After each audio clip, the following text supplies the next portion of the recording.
Hi everyone, it's me, Mocha Gypsy, and I just wanted to make a quick video on how not to be a troublesome client when you're working with a practitioner, okay?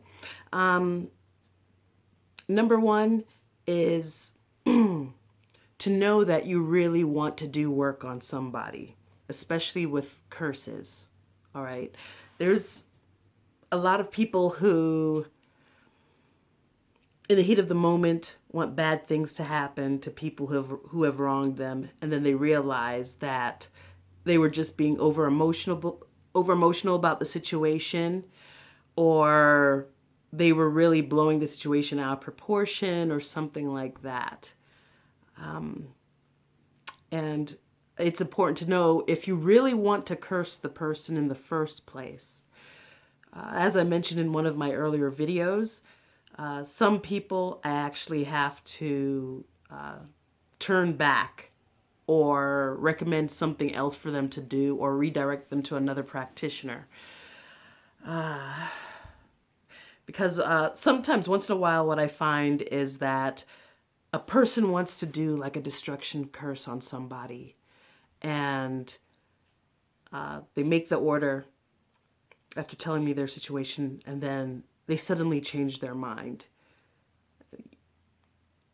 And it's either that guilt that gets them, or they're just scared, or they're scared that something too harsh will happen to the person. I had one would-be client who, I guess he was holding a grudge from an abusive relationship from 10 years ago, his ex-girlfriend. And he wanted to do like a destruction curse on her. And she did like some really horrible things to him.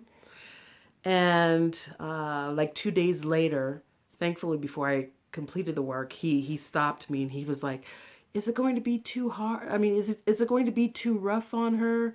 Is it going to physically harm her? Is A, B, and C going to happen to her?" And I said, when I petition the angels, I give them a task and they decide the severity, basically. And he ended up canceling the order, saying, maybe I'm too weak for this. And I assured him it wasn't that he was too weak. I just said you have a lot of empathy, and maybe you've healed from this more than you thought you did. So it seems like the best route for him was to just simply forgive and make peace with whatever happened and moved on with his life. All right? And there's a saying among practitioners that, when it comes to cursing, if you're not angry enough or hurt enough to go up to the person and beat them to death with a pipe, knowing you won't get caught, okay, then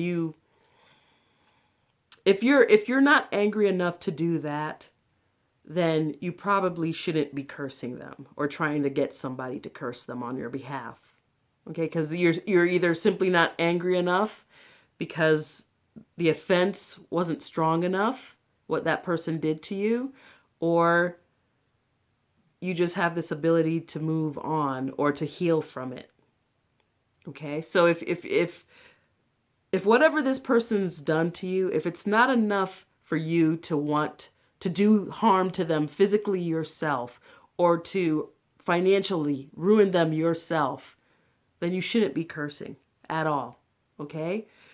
Either find a mundane solution like suing them or pressing charges if they did something illegal to you, or do work on yourself to heal, forgive, and move on. Okay?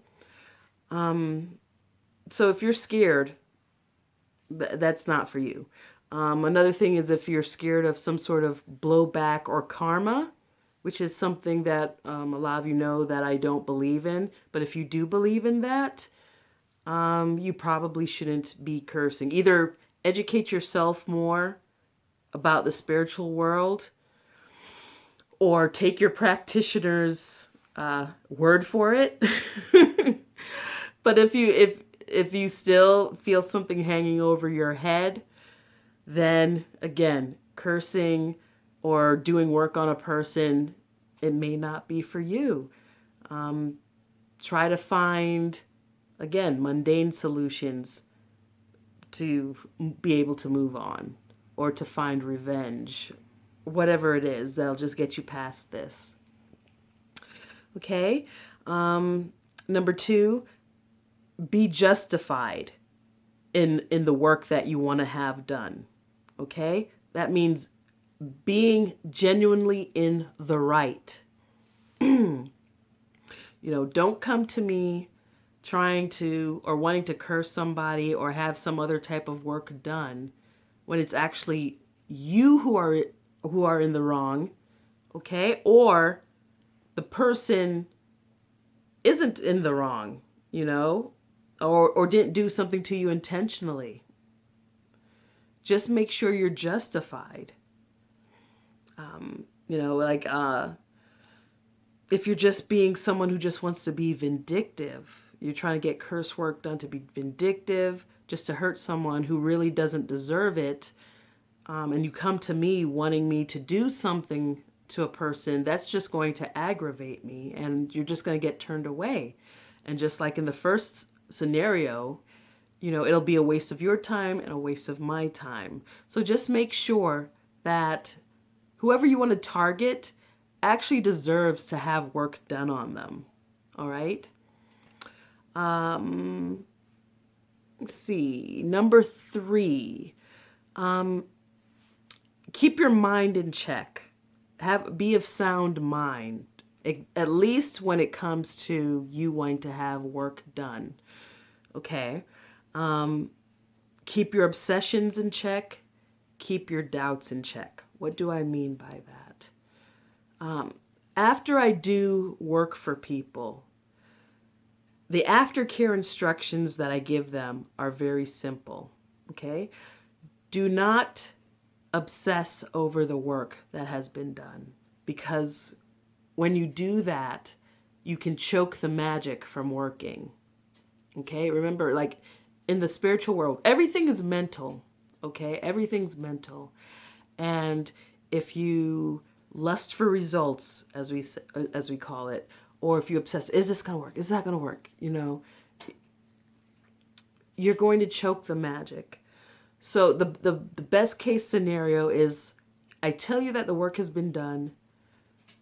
Just try your best to go about your life.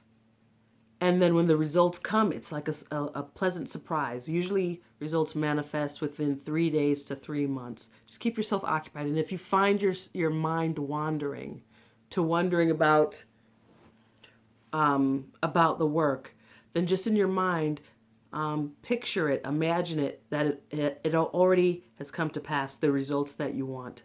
And then shift your mind to something else. Okay? So keep your mind in check. Also with doubts. I have clients coming to me right off the bat. What's your success rate? Well, how do I know this is work? Is there any guarantees with this?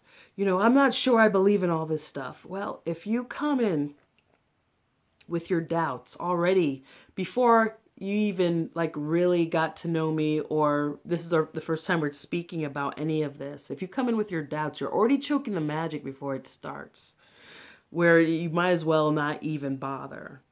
So you have to keep your mind just keep it in check. As far as magic being guaranteed, there are no guarantees in magic, none. And any practitioner, any witch, any sorcerer, any type of root worker, they will tell you the same thing if they take their craft seriously. Okay? So just keep your mind sound and in check when it comes to these things. Okay? And the last thing is be truthful. Be truthful with the practitioner that you're asking to do work with you. Or for you, I should say. There's a lot of people, well, I shouldn't say a lot. There are some people who just aren't truthful to their practitioner because it goes back to one of the other things that I've talked about. Like they know that the work that they want done is not justified. So they're trying to be clever and they're trying to break up a married couple and they're a happy couple or something like that. And they know that they really don't play any part into that equation. Or they really just want to see somebody fail because they're envious and the person really didn't do anything to them, but they're telling you about it. Okay. Most practitioners will do some form of divination before having any work done. I usually do that myself, but still, especially if I feel like if I'm smelling some bullshit, something doesn't feel right. My intuition is like there's something tugging at me. Then I'm gonna pull some cards on it, or do a pendulum on it, or let some sort of message come to me about it that, you know, a person's being full of shit. And I would not appreciate that. Because if I do find that's the case, then I'm just not going to work with the person. All right. But just be truthful. Just be truthful. And the more truthful you are, the better. Because you'll be able to be better served by whoever you go to have your work done. It's just easier, simpler, cleaner that way. And you may even get a better result. Because there might be something that you would have left out if you lied than if you told the truth, like one little detail that the practitioner can now work on as a part of your working to get a better result. So, you know, these are just my guidelines for a better working relationship to do work for you. And just brings less aggravation to me and saves us both time, because it's the things that I've just talked about, even though it's a relatively small number compared to what I work on, small number of people, it still can be kind of aggravating and frustrating, and it's a bit of a time waster, energy waster. So whether you go to me or somebody else, the other practitioners will be very happy about that you're in alignment.